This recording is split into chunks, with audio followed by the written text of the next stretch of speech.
They fined me for a 6-foot privacy fence, said it ruined the neighborhood aesthetic.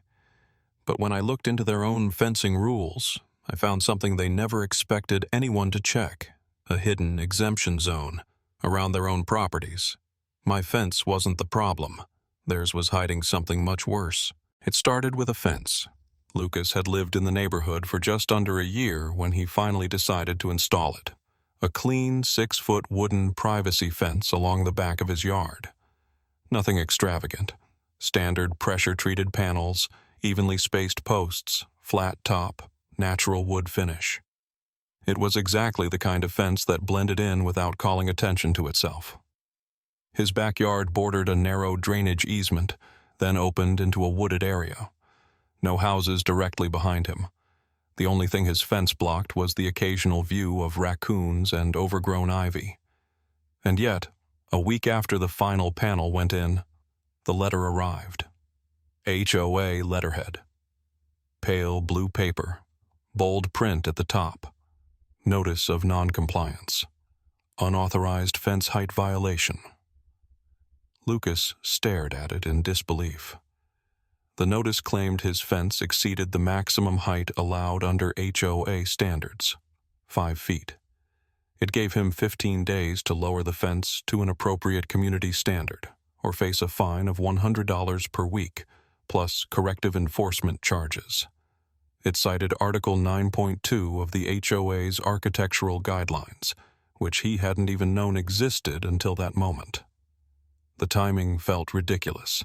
He had done everything by the book. Before installing anything, he had reviewed city zoning regulations. The city allowed fences up to 6 feet in residential areas, as long as they didn't obstruct sidewalks or sightlines. He wasn't on a corner lot.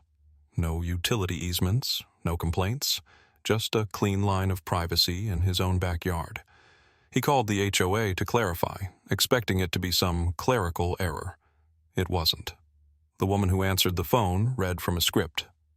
While city regulations allow for fences up to 6 feet, the HOA maintains its own standards for visual consistency. Lucas asked how many other fences had been cited. She wouldn't answer. He asked how the height was even measured.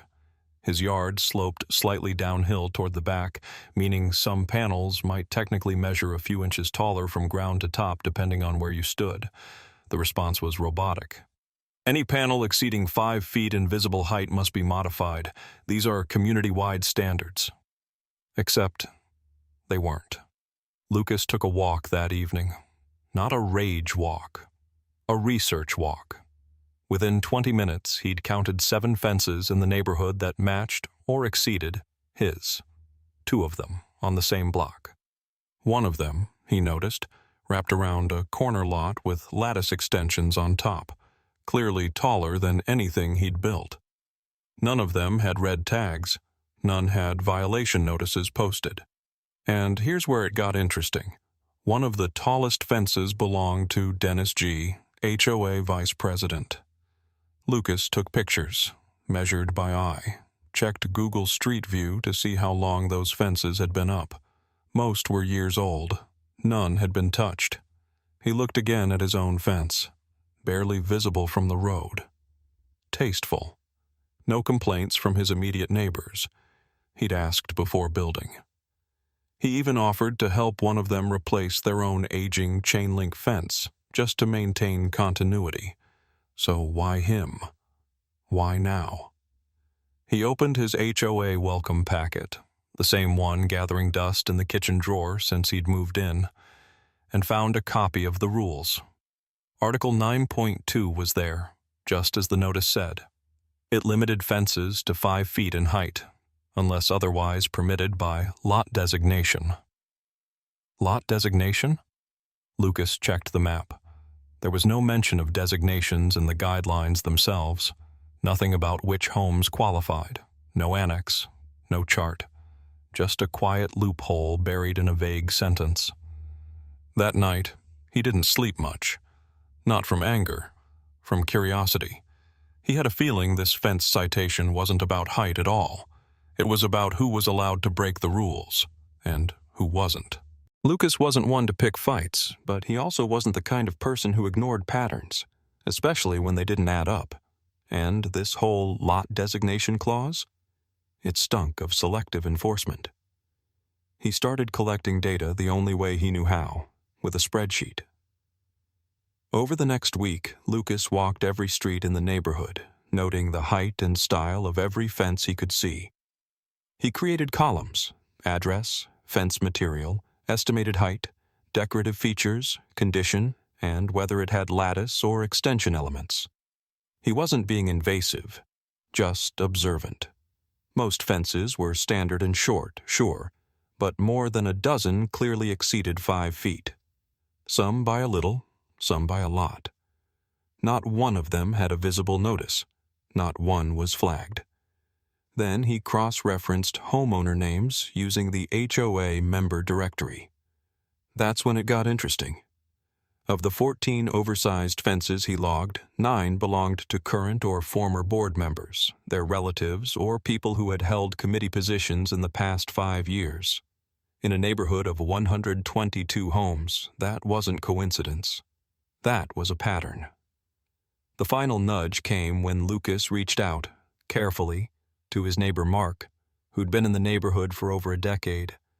Mark was friendly but low-key, a guy who grilled on weekends and kept out of politics. Lucas asked him casually if he knew anything about the lot designation rule. Mark chuckled dryly. "Oh yeah, that's the old board's trick," he said. "Back when Dennis joined, they created some kind of perimeter exemption for lots backing up to the woods or easements. Said it was for safety and wildlife barriers. Total nonsense, but it gave them an excuse to build taller fences without approval. They kept it vague on purpose." "Is it written anywhere?" Lucas asked. "Nope, it's verbal. They said they'd interpret it as needed." Lucas thanked him and went home feeling that now familiar buzz in his chest, that electric mix of frustration and clarity. So that was the game. A made-up exemption applied to friends and insiders and quietly denied to anyone else. He filed a formal request with the HOA to see any official record of lot designations, zoning interpretations, or amendments tied to fence height exemptions. It was his right as a dues-paying member. The reply came back 2 days later, short and stiff. "No formal documentation exists. All lot-based variances are considered on a case-by-case basis by the board at its discretion. Fence modifications must proceed according to the notice previously issued." They had just admitted it. No records, no rules, just discretion. Lucas now knew that fighting his own citation wasn't enough. He could have hired a lawyer. He could have filed an appeal. But that would only fix his fence and leave the rest of the neighborhood under the same silent pressure. So he took a different path. He requested the HOA's official boundary maps from the county records office, public documents that showed exactly where the HOA's authority began and ended. While most people assumed the HOA had total control over everything inside the neighborhood, the actual legal documents told a different story. The lines were messy. There had been 2 phases of development. The original HOA boundaries included only the central homes. Later expansions, where many board members now lived, had been added through annexation agreements. But the exemption language applied only to those later lots. In other words, the board had carved out privileges for their section of the neighborhood, while enforcing stricter standards on everyone else. Lucas overlaid the maps with his fence spreadsheet. The result was damning. The largest fences belonged to homeowners inside the annexed exemption zone. His home? Just 1 street over. Not exempt. No privilege. No leniency. They were using geography as a shield, and no one had noticed until now. Lucas printed the annotated map. He printed the spreadsheet. He compiled the measurements, the original violation letter, and the city code that permitted his 6-foot fence in the first place. He slid them all into a black folder. Then he circled the date of the next HOA meeting on his calendar. If they wanted to make an example out of him, he'd make sure everyone saw who the real rule breakers were. The HOA meetings were usually quiet, poorly attended affairs. A folding table quorum of board members, a few chairs filled by bored residents, and the low hum of forced civility. But this time, word had spread. Lucas hadn't posted anything online. He hadn't rallied the neighborhood. All he'd done was ask questions, just enough of them, in just the right order, that the story began to leak. A neighbor mentioned the strange lot designation loophole to someone else. Another brought up the height of Dennis G's fence, and someone else, quietly annoyed by their own HOA fine for a poorly painted mailbox, began telling people there might be more going on than anyone thought. By the time the meeting started, the room was full. Not just board members and the regulars, but new faces. Neighbors with arms folded, folders in hand, watching closely. Lucas waited until the open floor session. He stepped up, calm, collected, and pulled out his folder. First, he held up the original violation notice, the claim that his 6-foot fence broke HOA regulation. Then he presented a copy of the city zoning ordinance clearly stating that 6-foot rear yard fences were legal. No dispute, no gray area. Next, he unfolded the HOA regulation itself, Article 9.2, and highlighted the language that limited fences to 5 feet, unless altered by lot designation. He paused and asked the board a simple question. Can you show me where these lot designations are recorded? Silence. He waited. No one answered. So he continued. He laid out the spreadsheet, addresses, fence heights, names, then the map, the official county boundary lines of the original HOA versus the annexed zones. Everyone in the room could see it now, a clear line between those with fences taller than 5 feet and those being fined for following city law. And then he brought out the final piece. Photos. A side-by-side comparison of his fence, neatly installed and barely visible from the street, versus Dennis G's fence, nearly 7 feet with added lattice and stained to match his recently built unpermitted storage structure behind it. Lucas didn't need to say what was behind that fence. It was obvious something was being hidden. And it wasn't just a tool shed. When he finished, he looked directly at the board. You fined me for following the law while granting yourselves silent exceptions. Not one of you has produced a single document justifying this lot designation. That makes these fines arbitrary at best, and targeted at worst. Murmurs spread across the room. The neighbors were no longer just curious. They were visibly angry. One resident stood up and said she'd been denied permission to replace her old fence entirely, even though it was rotting and unsafe. Another revealed they'd been told they needed architectural approval just to repaint theirs. The pattern was clear. The rules were strict for some, non-existent for others. The board tried to deflect. Dennis, stone-faced, claimed that legacy variances allowed certain properties flexibility based on lot-specific needs.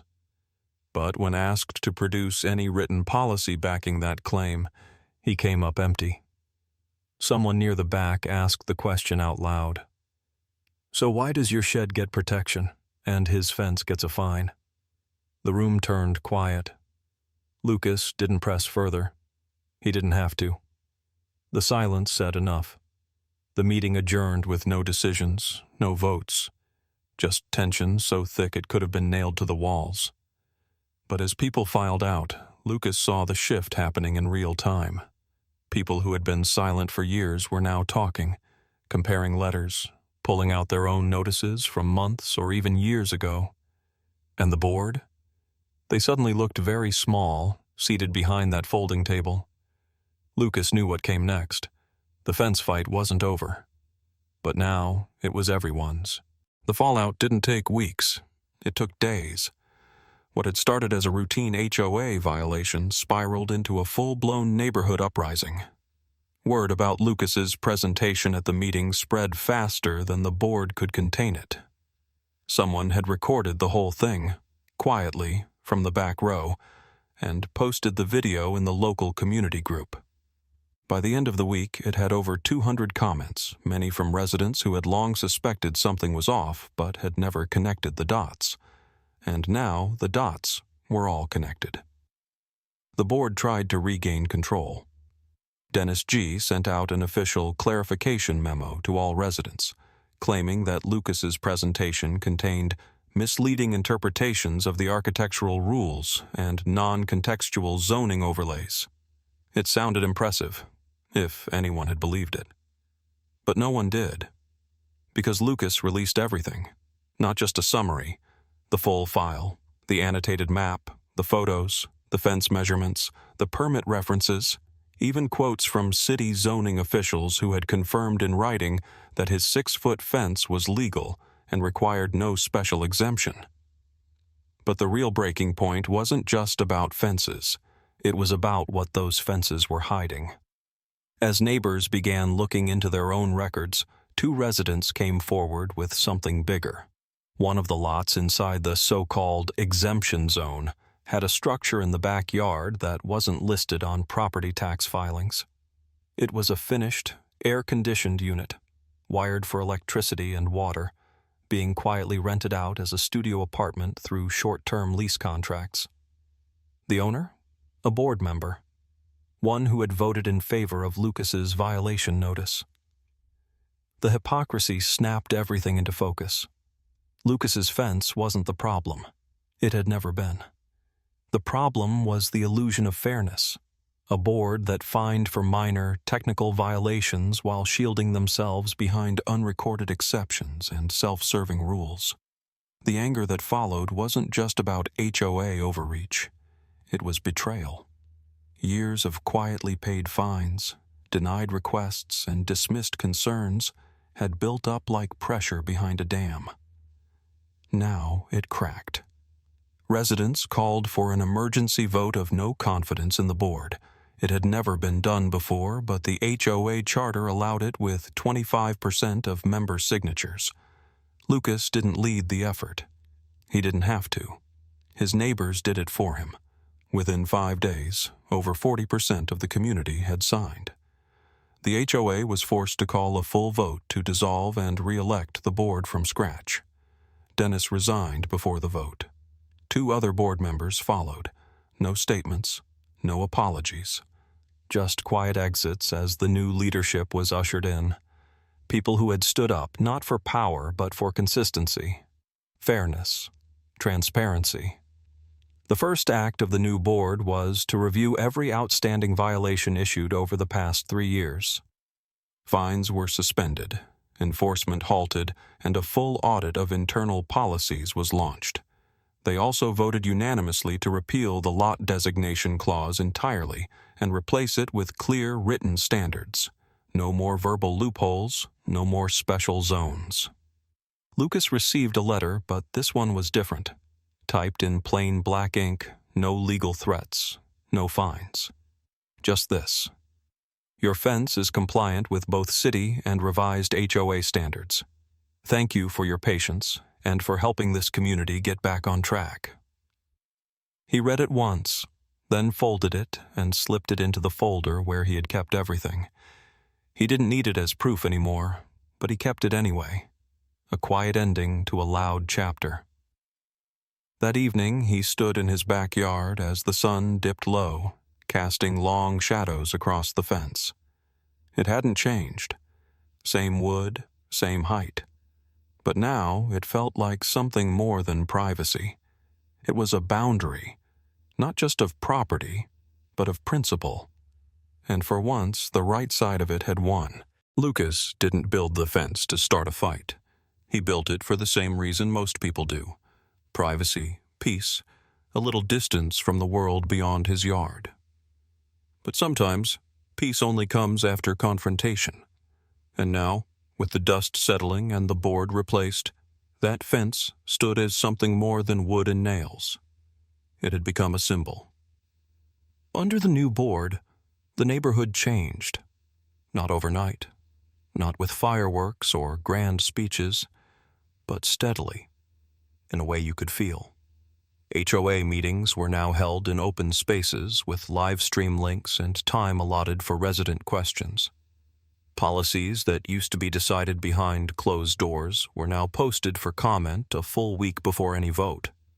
Enforcement was based on written code, not personal discretion, and most importantly, it applied to everyone.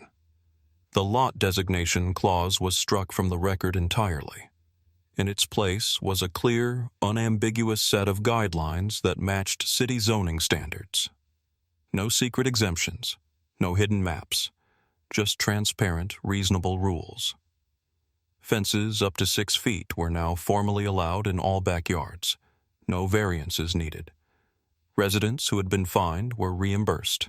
Pending citations were dismissed. One homeowner even joked that he'd frame his old violation letter as a reminder of how ridiculous things used to be. Lucas's neighbors thanked him often. At first, it was awkward for him. He hadn't planned to lead anything, but they meant it. Some brought small gifts, others offered to help him repaint his deck or trim his trees. What mattered wasn't the gesture, but the shared sense that people now had a voice, and that voice had made a difference. And the fences? They started going up everywhere. Not ugly barricades, but clean, modest fences like Lucas's. Not as defiance, but as permission. Permission to set your own boundaries, to shape your space without fear of being singled out. Residents who'd once tiptoed around the HOA now walked with confidence, filing requests, suggesting changes, organizing garden clubs and cleanup days. The irony wasn't lost on anyone. The thing the HOA had tried to tear down had become the very thing that unified the neighborhood. Lucas never bragged. He didn't need to.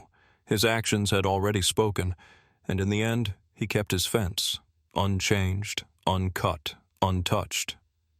But what mattered more was what had come down. The old walls, the double standards, the fear of asking questions. That's what had really fallen. And behind his fence, as the trees swayed gently and the late sunlight filtered through, Lucas finally felt what he'd wanted from the beginning. Not just privacy, belonging.